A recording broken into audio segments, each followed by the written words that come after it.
Popular culture by today's definition are the cultural activities or commercial products reflecting, suited to, or aimed at the taste of the general mass population.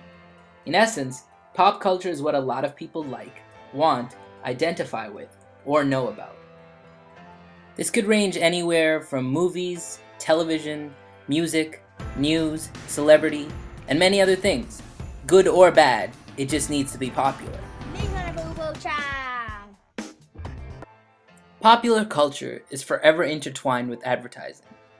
And what is advertising, you may ask? Well, in fact, advertising is based on one thing: happiness. And you know what happiness is? Happiness is the smell of a new car. It's freedom from fear. It's a billboard on the side of the road that screams reassurance that whatever you're doing, it's okay. Don Draper's explanation isn't nearly precise enough. In fact, advertising by definition is a non-personal communication of information usually paid for and usually persuasive in nature about products, services, or ideas by identified sponsors through various media. With the invention and evolution of television, advertising soared. According to the American Association of Advertising Agencies, it is estimated that during the 1970s, an average American consumer was exposed to 1,600 ads per day, although fewer than 80 were consciously noticed, and only 12 provoked some type of reaction. Advertising was becoming an integral part of American culture. And as it became an integral part of American culture, it also became an integral part of pop culture. Suddenly, we were surrounded, and brands and ads were all around us. You white trash! Oh! Woo! Look at me, Mom!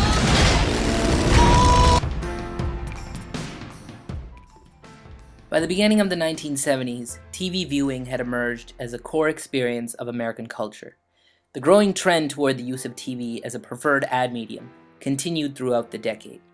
In 1976, with more than 69 million US homes owning at least one TV set, and viewing per home topping at least 6 hours per day, advertisers were spending nearly $5.9 billion a year in marketing. Marketers in the 1970s looked for accountability and efficiency in their ad agencies, and campaigns used positioning as a more scientific technique for placing ads in the minds of consumers. Target audiences and demographics were being recognized, and suddenly, ads were far more precise and less general in their appeal. Commercials for products that appealed to children were being shown during cartoon programming. Feminine and household products during the afternoon, and general adult products such as cars, insurance, and furniture during prime time. As advertisers progressed into the newer decades of the 80s, 90s, and 2000s, marketers began to use the idea of celebrity to permeate audiences' consumer psyches. Suddenly, actors, sports stars, and musicians were promoting brands in commercials. Generation goes down and taste the thrill of the day and feel the Pepsi way. In the heat of the Cola Wars, Pepsi began to use star power to push the idea that their product was what celebrities were drinking.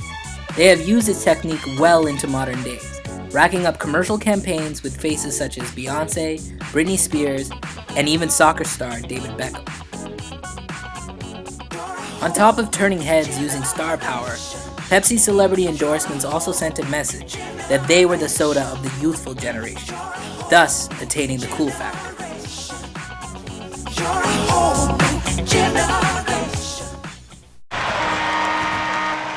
Hot dog? I'm buying. I'll use my Capital One Venture card with double miles you can actually use to fly any airline, anytime.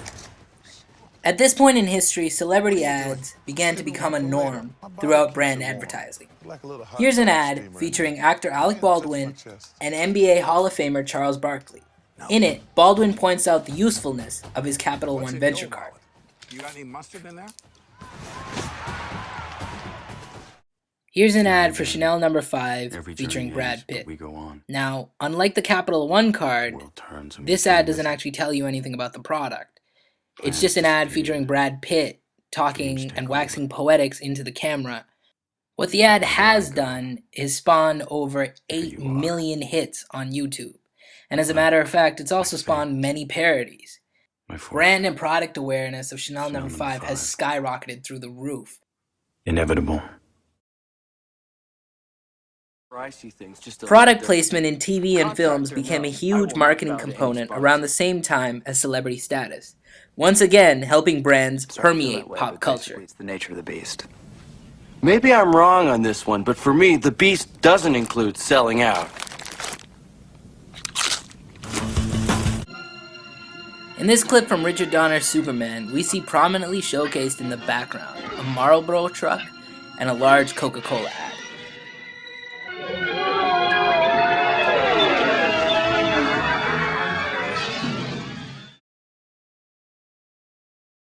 Along with celebrity endorsements and product placements, comparative advertising was becoming a staple within marketing.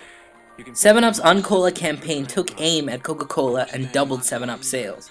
Pepsi and Coca-Cola even went head-to-head in Coke's It's the Real Thing campaign, and Pepsi's hidden cameras were recording blind taste tests against Coke.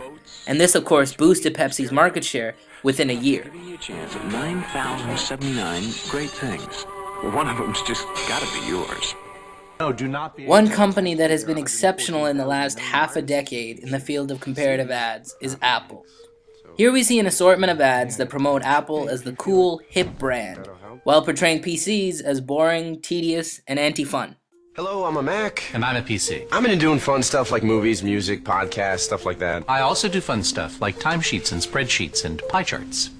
Okay, no, by fun I mean more in terms of, for example, it'd be kind of hard to capture a family vacation, say, with a pie chart, you know. Not true. Oh? For example, this light gray area could represent hangout time, whereas this dark gray area could represent just kicking it.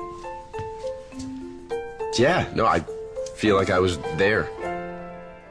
I think Apple's done a good job of telling the consumer what they want or what they need. With Apple, you sort of get something that is different and unique, or at least it was different and unique, and they sort of give it to the consumer, and then the consumer is then on sort of made that the standard. So everyone else was looking to Apple to see what was the new thing, what was the new design, and all of that. So I think Apple does a good job in presenting themselves as the status quo, and everyone follows. So in conclusion, advertising, branding, and marketing have swarmed our lives.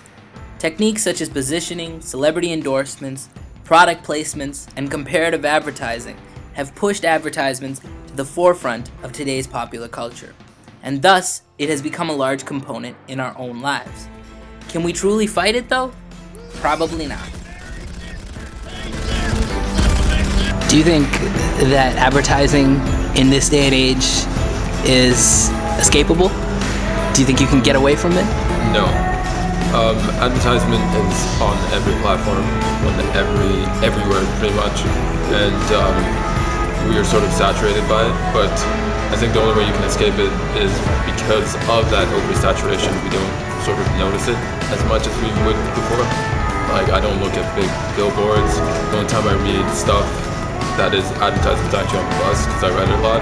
I have nowhere else to look, so I just read those. But no, generally I don't look at ads.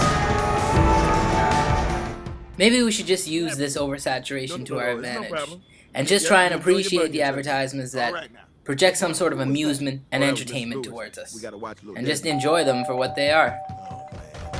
I can't believe I lit downstairs from you guys. LeBron, what does it feel like to dunk with someone? Do you feel bad? Kobe, do you polish your rings? Do you have a ring polisher? I mean, why you cut your fro? LeBron, have you ever just like sat on someone's shoulder while you were in the air? I mean, I like your fro. Hey, Kobe, are you more aerodynamic, faster? Kobe, you polish your head and your rings with the same thing. Hey, how'd you guys pick your numbers? 23, 24? Why are you guys' numbers so close? LeBron, can you explain your crab walk, dribble? Hey, Kobe, your crossover is sick, man. LeBron, you practice your dunks?